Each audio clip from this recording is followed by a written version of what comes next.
Hi everyone, welcome to all of you. और आज की इस वीडियो में हम बाइसेक्शन मेथड पढ़ेंगे। लास्ट टाइम हमने ब्रूट फोर्स मेथड पढ़ा था। और जो ब्रूट फोर्स मेथड होता है उसमें हम क्या करते हैं कि सीक्वेंशियली ट्राई करते हैं या लिनियर सर्च की तरह ट्राई करते हैं। पहले एक के लिए, फिर दो के लिए, फिर तीन के लिए, फिर चार के लिए, फिर पाँच के लिए, फिर छः के लिए। जितनी भी हमें रेंज गिवन होगी उसके लिए हम ट्राई करते रहेंगे। लेकिन ये जो बाइसेक्शन हमारे पास मेथड है, इसमें ये होता है कि हमें एक पॉइंट गिवन होते हैं। हमारे पास एक स्टार्टिंग पॉइंट होती है, एक एंडिंग पॉइंट होती है। तो हम इसमें ये करते हैं कि हम उसको हाफ में कट करते रहते हैं। Cut into cut into halves, यानी जो हमारी एक लिस्ट होती है या हमारी रेंज होती है या स्टार्टिंग एंडिंग पॉइंट होते हैं, उनको हम हाफ में कट करते रहते हैं। कब तक कट करते रहते हैं? अनटिल, ठीक है, जब तक वी फाउंड, ठीक है, जब तक हमें कोई रिक्वायर्ड है, जो हमें चाहिए वो आंसर नहीं मिलता, या क्लोज टू, ठीक है, या क्लोज टू देट वन नहीं मिल जाता आंसर के, तब तक हम इसमें ट्राई करते रहते हैं। तो ये हमारा बाइसेक्शन मेथड है। तो बाइसेक्शन मेथड के लिए कुछ स्टेप्स होते हैं जो हमें फॉलो करने पड़ते हैं, या हम स्टेप बाय स्टेप काम करते हैं। सबसे पहला स्टेप ये होता है, स्टेप नंबर वन ये होता है कि हमारे पास इक्वेशन होनी चाहिए जिसे हम फंक्शन में कन्वर्ट करते हैं। लाइक फंक्शन हमारा क्या होगा? हम ये लेंगे कि एक्स स्क्वायर -25, ये हमारे पास एक जो है वो इक्वेशन है। हम इस इक्वेशन को क्या करेंगे? फंक्शन में कन्वर्ट करेंगे। सबसे पहला स्टेप ये है कि हमें जो इक्वेशन दी हुई है हम उसको एक फंक्शन में कन्वर्ट करें। ठीक है, जब ये फंक्शन में कन्वर्ट हो जाए तो हमारे पास जो दूसरा स्टेप है, ठीक है जी, दूसरा स्टेप ये है कि हम स्टार्टिंग और एंडिंग पॉइंट लें, टू पॉइंट्स, ठीक है, टू पॉइंट्स हमारे पास होने चाहिए, जिसके लिए मैं ले लेता हूँ स्टार्ट एंड, और दूसरा पॉइंट एंड। आप कोई भी नाम रख सकते हैं इनके। तो मैंने यहाँ दो पॉइंट्स लिए हैं, स्टार्ट और एंड। आप यहाँ पर कोई भी जो है वो ले सकते हैं इनके names, like A B X Y, कुछ भी आपकी मर्ज़ी है। तो हमें कोई भी दो पॉइंट लेने हैं यहाँ पर। ठीक है जी, जब पॉइंट अब ले लें तो थर्ड स्टेप हमारा क्या होता है? थर्ड स्टेप में हम आंसर फाइंड करते हैं, या इसे कह लें कि मिड फाइंड करते हैं। वो इस तरह से होता है कि start plus and divided by two. जो भी आंसर आ जाएगा वो हमारा मिड होगा, या आप इसे आंसर भी कह सकते हैं, आपकी मर्ज़ी है, जो भी चाहें वो इसे कह सकते हैं। अब जब हमारा ठीक है, तीन स्टेप हो गए। पहला स्टेप ये है जिसमें हमने इक्वेशन को फंक्शन के अंदर कन्वर्ट किया, यानी इसका मतलब ये है जब भी हम अपनी वैल्यू उस फंक्शन के अंदर डालेंगे तो उसको स्क्वायर भी आ जाएगा और उसमें से -v25 हो जाएंगे। सेकंड स्टेप में हमने ये किया कि इंटरवल्स लिए, यानी दो पॉइंट लिए, एक स्टार्टिंग पॉइंट लिया, दूसरा एंडिंग पॉइंट लिया। स्टेप थ्री में हमने ये किया, ठीक है, स्टेप थ्री में हमने ये किया कि आंसर लिया, यहाँ पहले मिड लिया, जिसका फार्मूला यह है कि start plus and divided by two. तो हमारे पास ये मिड या फिर आंसर आ गया। स्टेप फोर, ठीक है जी, स्टेप फोर में ये है कि हम अपडेट करते हैं। ठीक है, स्टेप फोर में अपडेट करते हैं, और अपडेट इस तरह से होता है कि हमारा जो मिड है, या जो कह लें मिड कह लें या फिर आंसर कह लें, हम इसको क्या करते हैं? फंक्शन के अंदर डालते हैं।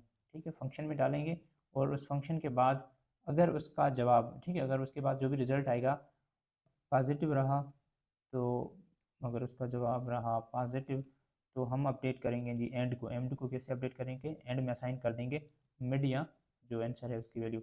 अगर हमारा जो आंसर है वो आ जाता है जी नेगेटिव, तो हम स्टार्ट को अपडेट करेंगे, स्टार्ट में असाइन करेंगे मिड, या फिर हम आंसर भी कह सकते हैं इसको। तो इस तरीके से हमारा जो ये बाइसेक्शन मेथड है काम करता है। हमारे पास टोटल चार स्टेप्स हैं। पहला स्टेप, हमने इक्वेशन को फंक्शन में कन्वर्ट कर लिया। उसके बाद हमने दो पॉइंट्स ले लिए, दो पॉइंट, स्टार्टिंग पॉइंट और एंडिंग पॉइंट, और इनको हम इंटरवल्स भी कहते हैं कभी, ठीक है जी, इंटरवल्स, ठीक है, इंटरवल्स भी कहते हैं। स्टेप थ्री में हमने जो है आंसर फाइंड कर लिया, या मिड की कैलकुलेशन कर ली। स्टेप फोर में हम अपडेट करते हैं, और अपडेट किस तरह से करते हैं? हमारा जो मिड है उसको फंक्शन में लगाते हैं। लाइक अगर चार है, चार को स्क्वायर करेंगे तो 16 आएगा, और 16 में से माइनस करेंगे 25, तो -9 का आंसर आएगा हमारे पास। तो अकॉर्डिंग टू आवर आंसर जो भी हमारा आंसर आएगा उसकी साइन अगर पॉजिटिव रहेगी तो एंड को अपडेट करेंगे, अगर नेगेटिव रहेगी तो हम जो है वो स्टार को अपडेट करेंगे, यानी स्टार में मिड असाइन करेंगे। तो ये था हमारा हमारा कॉन्सेप्चुअल पार्ट जिसमें हमने बाइसेक्शन मेथड को समझने की कोशिश की है। अभी हम कोड वाली साइड पर चलते हैं और कोड को समझने की कोशिश करते हैं। कोडिंग पार्ट में मैं बाइसेक्शन की एक न्यू फाइल C++ में क्रिएट करने वाला हूँ जिसमें हम अपनी इम्प्लीमेंटेशन करके देखेंगे। तो मैं फ़ाइल बना लेता हूँ bisection.cpp।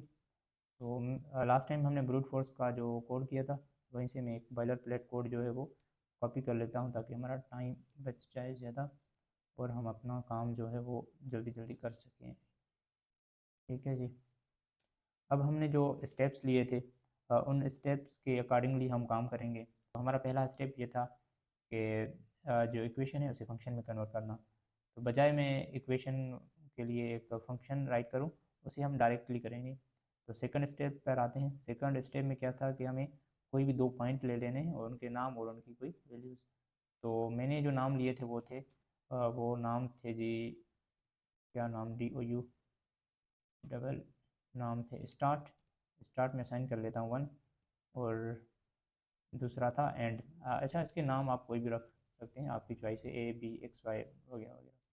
उसके बाद हमने मिड दिया था वहाँ, लेकिन यहाँ पर मैं उसे आंसर ले लेता हूँ। ठीक है, आंसर को खाली डिफाइन यहाँ पे मैं जो है वो कर लेता हूँ। लास्ट जो हमने किया था कि आंसर लिया था। उसके बाद अब जो चीज़ होगी कि हमें फॉर लूप लगाना होगा, जितने भी स्टेप्स वगैरह हैं उसके लिए हमें फॉर लूप लगाना होगा। तो int i = 1, i less than r = 7, i ++ और ऊपर हमने जो है वो आंसर डिक्लेयर कर लिया है, लेकिन यहाँ हम उसकी कैलकुलेशन करेंगे। Calculation answer assign start plus and divided by 2। ये जो है हमारा इसकी कैलकुलेशन हो जाएगी, हमें जो आंसर है वो मिल जाएगा। लाइक जब हम MS वर्ड में कर रहे थे तो वहाँ पर हमने बजाय आंसर के हमने मिड के तौर पर इसे लिया था। ठीक है, तो अब क्या है कि उसके बाद हमने क्या करना, मैंने आपको बताया था, जब हमें मिड या आंसर जो है वो ये वाला मिल जाए तो फिर हमने इसको फंक्शन के अंदर डालना है। फंक्शन तो हमने कोई लिखा नहीं, तो हम डायरेक्टली इसको फंक्शन में कर सकते हैं। मैं यहाँ पे डबल एफ आंसर कर लेता हूँ। यहाँ पे एफ आंसर वो किस तरह होगा कि answer multiply by answer and -25 इस तरह से। अब ये होगा कि आंसर मल्टीप्लाई हो जाएगा आंसर के साथ और माइनस हो जाएगा उसमें से 25। तो इसका हमें जो भी उसकी साइन है पॉजिटिव होगी या नेगेटिव होगी अकॉर्डिंगली हमें मिल जाएगा। लेकिन इसके साथ हमें एक और चीज़ भी करनी होगी और वो ये चीज़ है कि जो स्टार्ट है ना उसे भी फंक्शन में डालना होगा ताकि हमें साइन को एनालाइज करने में आसानी हो जाए। तो मैं यहाँ पे डिक्लेयर कर लेता हूँ एफ ऑफ फंक्शन। एफ का मतलब है function, F of start and उसके बाद ये है start multiply by start and -25 again.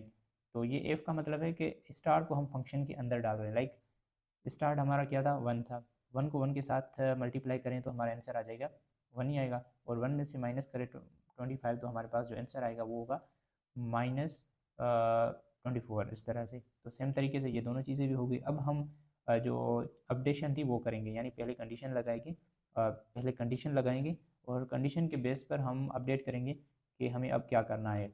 और वो कंडीशन इस तरह से होगी कि जो फंक्शन का स्टार्ट है उसको मल्टीप्लाई करेंगे फंक्शन के आंसर से, like this kind of function का जो स्टार्ट है। ठीक है, फंक्शन का स्टार्ट ये वाला function of start multiply by function of answer. ठीक है, जब ये मल्टीप्लाई हो जाए और ज़ीरो से कम हो, ठीक है, जब ये मल्टीप्लाई भी हो जाए और ज़ीरो से कम हो तो फिर हम क्या करेंगे, जो एंड है उसे अपडेट करेंगे। एंड को किस तरह से अपडेट करेंगे कि ये है एंड, और उसमें एंड को अपडेट इस तरह से करेंगे जो आंसर है वो एंड में असाइन कर लेंगे। अब क्या होगा कि पहले हमारा इंटरवल यानी पॉइंट क्या थे, हमारा जो आंसर था वो इस 1 से लेकर 7 के दरमियान था।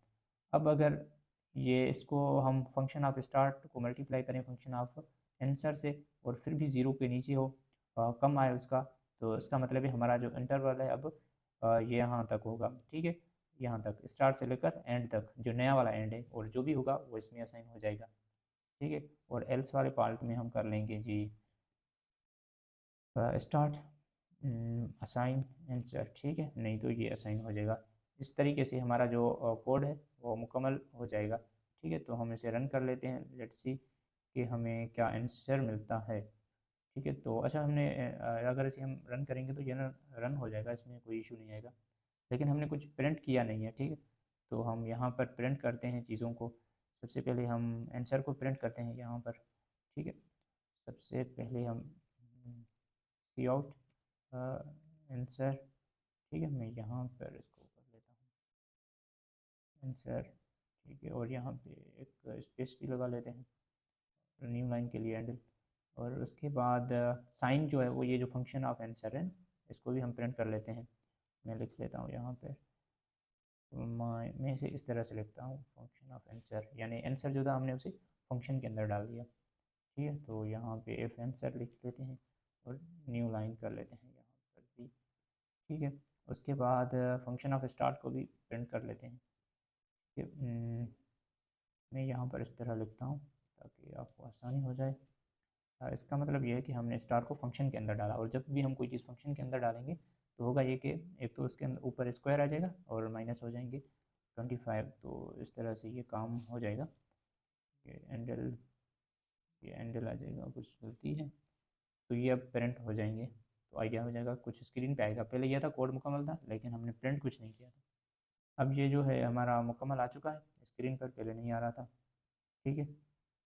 ठीक है जी, ये आंसर आ गया हमारा जो है वो 4, ठीक है। 4 किस तरह से आता है कि 1 और 7 को अगर आप प्लस करें तो 8 हो जाएंगे, 8 को अगर आप 2 के साथ डिवाइड करें तो हमारे 4 आ जाते हैं, ठीक है। जब 4 आ जाएं और उस 4 को आप फंक्शन के अंदर डालें, यानी 4 को 4 के साथ मल्टीप्लाई करें या 4 को स्क्वायर दे दें, तो 4 को 4 के साथ जब मल्टीप्लाई करेंगे तो आपका जवाब आ जाएगा 16, और 16 में से जब आप माइनस करेंगे 25 तो आपका आंसर आ जाएगा -9, ठीक है। अब क्योंकि उसके बाद हमने जो स्टार्ट है उसको भी फंक्शन में अंदर ये ना डाला है, स्टार्ट क्या था 1 था, ठीक है। स्टार्ट 1 था, 1 को 1 के साथ मल्टीप्लाई करेंगे तो आंसर भी 1 आएगा, और 1 में से अगर आप माइनस करेंगे 25 तो आंसर हमारा आ गया 24, ठीक है। तो यहाँ पर हमने ये जो कंडीशन चेक की हुई है ना, वो ये वाली नीचे आ गई, नीचे नीचे वो ये वाली कंडीशन, ये वाली कंडीशन थी, ठीक है। यहाँ पर हमने क्या किया था, जो फंक्शन का आंसर था ये, ठीक है, और स्टार्ट का आंसर, इन दोनों को मल्टीप्लाई किया है। जब ये दोनों मल्टीप्लाई हो जाएं और फिर भी अगर मल्टीप्लाई होने के बावजूद फिर भी 0 से कम हो, तो हमने क्या किया था कि हमारा जो आंसर है जो 4 था वो असाइन किया एंड में, यानी एंड पर, यानी पहले एंड 7 था, लेकिन अगर ये कंडीशन ट्रू हो जाएगी तो फिर हमारा आंसर असाइन हो जाएगा एंड को, फिर एंड 7 नहीं रहेगा, फिर एंड रहेगा 4। तो उसका मतलब ये होगा उस टाइम कि हमारा जो जवाब है 1 से लेकर 4 के दरमियान है, ठीक है। अगर इस तरह नहीं है, ये जो हमारा आंसर है 4 वो असाइन हो जाएगा 1 की जगह, स्टार्ट 1 था, लेकिन अगर आंसर असाइन हो जाता है स्टार्ट पर तो 1 की जगह अब स्टार्ट 4 है, तो हमारा जवाब क्या होगा, 4 और 7 के दरमियान होगा। तो अगली दफ़ा अकॉर्डिंगली हमारा कोड रन होगा, ठीक है।